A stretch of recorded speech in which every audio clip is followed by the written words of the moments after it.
Wow, joining us right now with her plan is South Dakota Governor Kristi Noem, who made the announcement yesterday. Governor, $47 million gets every student back in school? Well, the science is clear. Our kids need to be in school.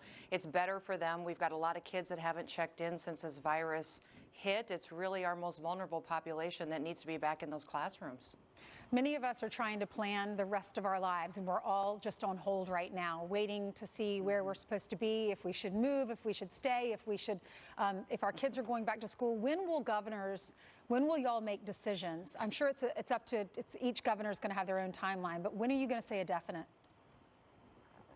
Well, for us, our kids are going back to school on time.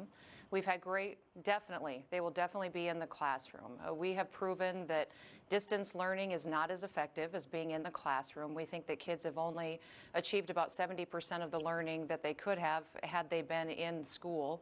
And then also we have a lot of kids that don't have a stable home environment. They don't have parents that are really being responsible to make sure that they're learning. Those are the kids that are getting hurt the most. And in South Dakota, in some districts, it's up to 30% of the children.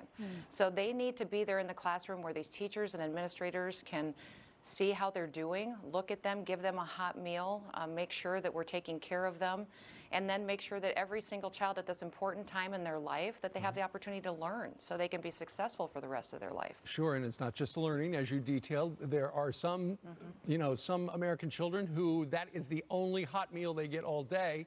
And when you take that out of the equation, there's a lot of hunger going on. But the students, Governor, just part of the equation. You've also got the teachers.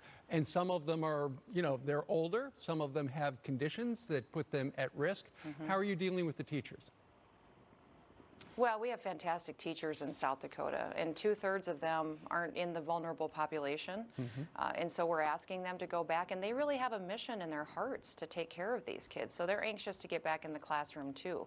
For those that are older or have pre-existing health conditions that make them vulnerable to the virus, there's accommodations that can be made. I met with administrators yesterday, and they are all being very flexible with our teachers, allowing for social distancing, allowing them to teach the online classes, to do things a little differently than in the past.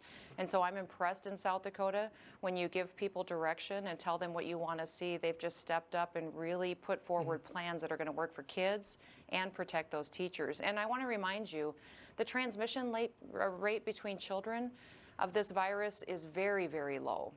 This is safer for our kids to be in classrooms for these teachers than being in Walmart, than being in a pharmacy or a grocery store. This is going to be an environment that will be something that they can learn, they can be safe, and we'll take good care of them. Yeah, we could always go to a liquor store and Target, but we couldn't go to school. So tell me the X's and O's and what you decided on. Do all kids wear masks at all ages? How have you separated the classrooms? Have you staggered or the times in which they go in? Can you give us an idea what you decided on? Every school district's going to make a different decision that works for their facilities, for their children.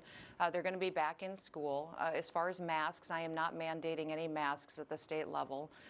It certainly would be challenging for a child to keep a mask on for 7-8 hours a day. Even while I've sat with a child that had one on, 5 or 10 minutes is very difficult for them. And they're constantly touching it, taking it off, dropping it on the floor.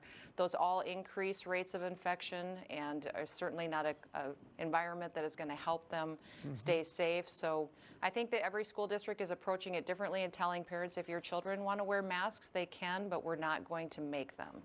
I know in New York, Governor Cuomo has said either the children have to wear masks, they have to have some sort of a barricade around each desk, and they have to social distance. So school boards are trying to make decisions, and you have unions getting involved. Are you dealing with any of that there? Not really. In South Dakota, we certainly have a teachers union, but they've been giving us some feedback as well. And honestly, members of the teachers union are giving different perspectives as well. I met with a bunch of parents yesterday, and it was interesting to me because they were parents of diverse backgrounds, different employment, different careers. Every one of them said, I have no idea how my children would ever keep a mask on all day. They just said, some of them were in the healthcare field, and they said in our hospital every day the workers who work in healthcare don't keep their masks on properly all day long. How do we expect children to do that?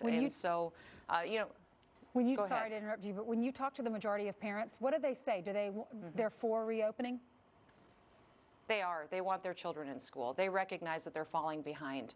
And it didn't matter on the income levels, whether they were people that didn't have many resources or people who had a lot. They all recognized that our children were falling behind, and they needed them to be with their teachers who have the expertise to help them reach the highest level of their potential. Well, thank you, Governor, for explaining the plan out in South Dakota. Best of luck to you and everybody out there. Thanks, Governor.